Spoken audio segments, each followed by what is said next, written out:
Everyone, I am Dr. Jenkins. Welcome to Biology 128, Sports Nutrition.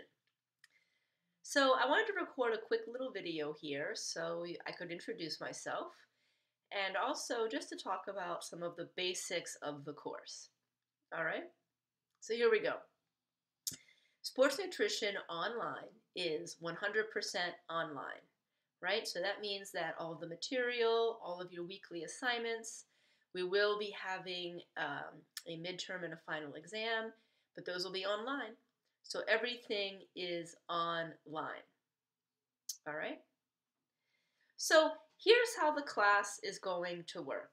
Okay? Each week we will cover one chapter of material. And along with that one chapter of material each week, there will be 3 assignments for you to do. Now, this first week of classes, there's nothing due that's gradable.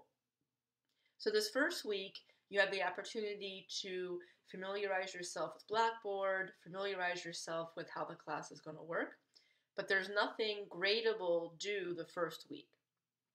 So the first chapter of material that we'll cover with gradable assignments will start in week 2. And then from then on, every week will be the same. We'll cover 1 week of material, and then you're going to have 3 assignments due. One of those assignments will be a discussion board post.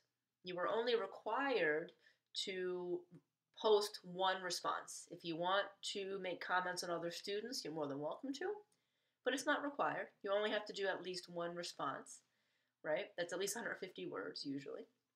So that discussion board each week will be due no later than Thursday at midnight. Additionally, there will be a critical thinking assignment, which is just like a worksheet, and an online quiz through Blackboard. The critical thinking assignment and the online quiz through Blackboard will be due no later than every Sunday at midnight. So the assignments, even though the content of them will change, the weekly schedule is the same. So I do that to try and make it easier for you, right? So the discussion board post is due no later than Thursday at midnight each week, and then the critical thinking and the online quiz will be due no later than Sunday at midnight. All right. Now, maybe you've heard the word on the street about Dr. Jenkins. I do not take late work. So what that means is you want to make sure you hand things in on time, okay? So if you email me your critical thinking assignment and I don't get it until 12:01 Monday morning, I will not accept it. It has to be received no later than midnight on Sunday. So my recommendation would be to do things a little bit earlier to make sure that you don't even have to worry about technological problems, right? In terms of the online quiz, sometimes Blackboard will freeze, or maybe you will temporarily lose internet access and you'll get kicked out of the quiz. So my strong recommendation is to not wait until 11 p.m. on Sunday night to take the quiz. If you wait until 11 p.m. on Sunday evening to take the quiz and then Blackboard freezes and you send me an email, chances are I'm probably not going to get my email, check my email, at 11 on Sunday night. Now, I do my best to check my email regularly, and I do, even on weekends, right? I do my best to check my email as often as I can on Sunday. But that doesn't mean that I'm staying up until 11 o'clock on Sunday night to check it. So my strong encouragement is to take the quiz earlier in the week, or at least earlier in the weekend or earlier in the day on Sunday. That way, if there is a technical problem, you just send me an email. Hey, Dr. Jenkins, I was taking the quiz, it froze. Can you please reset it for me? I get your email, I reset the quiz, and you still have time to do it before the Sunday evening midnight deadline. Now, in addition to each of those 3 weekly assignments, the discussion board, critical thinking, and online quiz, there are going to be a couple article reviews. You'll see the dates for those of when they're due on our course syllabus and semester schedule. I think there's 2 article reviews. On the weeks that we have an article review, you will not have a critical thinking assignment due. So I'm taking away one assignment for another to give you time to do it. And then, towards the end of the semester, there's going to be a larger project called the Athlete Diet Plan assignment.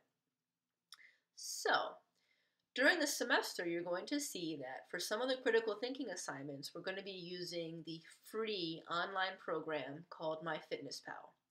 I'm guessing some of you have even used it already.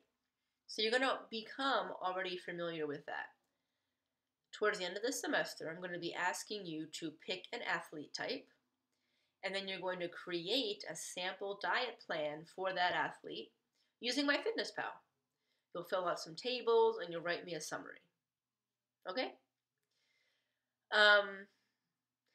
Okay. What else do I want to say? All right. For each week, like I said, starting in week 2, from then on, we'll be covering 1 chapter of material per week. For each of those chapters, you will see a PowerPoint on Blackboard. You will see for that chapter a chapter outline. Some people like to use those to fill in their notes. You will see some study questions, and you will also see a link to a YouTube video of me going over the material. On those videos, you won't see me because I use my iPad, and I'll pull up the PowerPoint, and then I'll be writing on the PowerPoint to circle what's most important. I definitely encourage you to watch those videos because what I talk about is what is most important for you to know. So I really encourage you to watch those videos as you go through the material with the PowerPoint. Other things, there is a textbook that I suggest you get. If you're looking to save money, some people choose to not get the textbook and they rely on the PowerPoints. Certainly some students are successful that way. If you want to have the extra material, because my PowerPoints do come from the textbook, you're welcome to get the textbook as well. But just letting you know that some students make the decision to just use the PowerPoints, and they do okay. They do well, some students. So you may want to just give it a week or 2 to see how the PowerPoints go and the videos go, and then you can better make a decision on whether or not you want to purchase the textbook. All right, lastly, 2 more things. I know that I said that I don't take late assignments, and that's true. However, if there's an extenuating circumstance, I'm not a monster, right?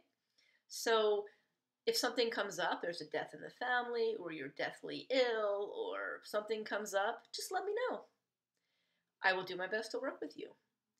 However, if you don't communicate with me in a timely fashion, it's going to be much more difficult for me to work with you. If you're emailing me saying that you just didn't have the time to do it or something without kind of an extenuating circumstance, I'm probably not going to be as willing to work with you. All right, so do your best to schedule time to do the work. And if something comes up, email me and I'll try and work with you. Okay, but don't wait to communicate with me. Okay, now the last thing for real. My tips for being successful. So obviously, you want to hand in your work on time. What I really encourage people to do is, this is an online class, and we're not meeting at a certain time. So we're not going to meet at Zoom at a certain time. Instead, I give you the links to the lectures, and you watch them on your own schedule. But because of that, it can be hard to get into a routine. So what I suggest to students is, find time in your week and set aside the same time each week to do your work. So you may wish to treat it like an on-campus class. So let's say you have time in your schedule Wednesday and Friday from 12 to 2. I'm just making up times, but you could, every week, you could just dedicate Wednesday and Friday from 12 to 2 for sports nutrition. I find that students who do that are much more successful. This class will take time. if I had to give an average, I don't know, at least 5 hours a week. For some students more, for some students less. But if you don't schedule a certain time, and it might be easier to just be like, oh, I'll do it tomorrow. I'll do it the next day. I'll do it the next day. And then before you know it, it's Sunday afternoon and you haven't done anything. And it's a lot to do all at once. So I encourage you to set time aside each week, if you're able to, and make it a routine. All right, so there you are. We're going to start with the gradable assignments in week 2. I'm here if you have questions. Let's start this semester off on a good foot.